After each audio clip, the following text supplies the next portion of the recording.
They outlived suns. The elderly were beings of living crystal, each body a shimmering lattice of starlight and echoing song, designed to last beyond the death of galaxies. They watched entire systems ignite and collapse, saw planets rise from dust and fall into silent ash. They drifted across eons like quiet watchers, recording the dance of creation and entropy with patient, cold reverence. Each elderly was born in silence and lived in contemplation, their minds linked in vast slow waves of thought that spanned millennia.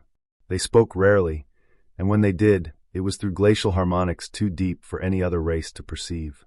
Art was a fleeting curiosity, emotion, an unnecessary glitch. To them, existence was not to be felt, it was to be endured, measured, and archived. They gathered knowledge the way oceans gather drops of rain, endlessly without hurry. But beneath their luminous shells, hidden even from themselves, there flickered a buried ache they had no words for, a longing they believed was just another cosmic echo. And then came the humans.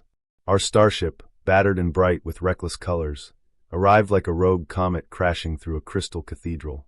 We disembarked laughing, stumbling, arguing over silly jokes and half-burnt meals. We left footprints in the starlit gardens and touched their perfect glass monoliths with dirty fingers. The elderly watched, horrified and fascinated. They observed us burning our candles at both ends, running, singing, falling in love beneath alien moons, arguing over trivial things, dancing on crystal bridges until we collapsed in each other's arms. They saw us age in mere decades, each wrinkle a story, each scar a chapter of defiance against time's quiet tyranny. To them, we were a flicker. But in that flicker, they saw more life than in all their countless orbits around dead stars. One young elderly approached us, shimmering like a moonlit wave, its voice trembling through 1,000 harmonic layers. It asked why we wasted our short, fragile moments on reckless joy instead of hoarding knowledge and stillness. A human woman, hair tangled, eyes glimmering like morning dew, looked up at this ageless being and laughed. She knelt, took its cold crystalline hand in her warm, calloused fingers, and whispered, "Because one day is enough to fill a universe if you truly live it." Those words rippled through the elderly's mind web like a sudden supernova. The young one joined us first. It tried awkwardly to mimic our laughter, vibrating its crystal core until tiny fractures laced its perfect shell. It danced with stuttering steps, each movement shattering old harmonic codes. Soon others came, drawn by curiosity and an aching hunger they had long mistaken for cosmic serenity. The elderly began to experiment, painting wild colors across their flawless towers, composing chaotic symphonies that echoed like solar storms, carving statues that broke symmetry with sharp, joyful defiance. They watched sunsets for the first time, not as data points but as paintings that melted into their hearts. They tasted the sweetness of fruit harvested from biodomes, relishing the surprise of each flavor. They started telling each other jokes, awkward at first, filled with hesitations, but each clumsy laugh cracked another layer of ancient frost. One elderly sculptor learned to carve faces that smiled, cried, and sang instead of remaining cold and serene. Another started collecting stories instead of stars, sitting with humans by firelight, recording whispered confessions and drunken ballads.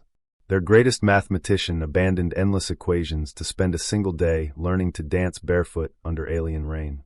And when they stumbled, when they shattered pieces of themselves, they learned to rebuild, each fracture a testament to life rather than a flaw to be hidden. In time, entire crystal cities began to pulse with sudden festivals. Music rang from towers, glowing lanterns floated into dark skies, and for the first time since the universe's dawn, the elderly wept. Not from calculated simulations of sorrow, but real, raw grief and joy, all tangled together in one endless stream. Some elderly chose to experience love, fleeting as it was beside their infinite timelines. They gave themselves over to humans with trembling cores, knowing full well they would outlive their partners by epochs. Yet each fleeting touch taught them more than 1 billion sterile contemplations. And when the humans finally died, their elderly lovers gathered the ashes in starlit urns and sang songs of remembrance that echoed across entire nebulae. The once eternal observers now bore cracks and burn marks, scars from foolish leaps and spontaneous fires. Yet those scars glowed with inner brilliance, like galaxies forming within. They learned to measure time not in eons but in moments, a child's giggle, a friend's embrace, the warmth of 2 bodies shivering under a blanket on a cold moon night. We humans left eventually, as we always do, moving on to the next impossible horizon. But we left them a legacy beyond metal or memory. We left them the knowledge that an entire eternity could be worth less than a single sunrise shared with another beating heart. The elderly still outlive suns. They still watch galaxies collapse and stars blossom like cosmic flowers. But now, between those endless cycles, they carve out single days to live with ferocious, childlike wonder, to dance, to love, to weep, to taste, to fall, to rise again. They once believed they were the universe's final, perfect song. But now they know the truth. They were only the stage, waiting for the wild, imperfect melody of a single human heartbeat. And so, in their luminous archives, among maps of supernovae and frozen records of collapsing worlds, they keep our songs, our laughter, our wild and reckless courage.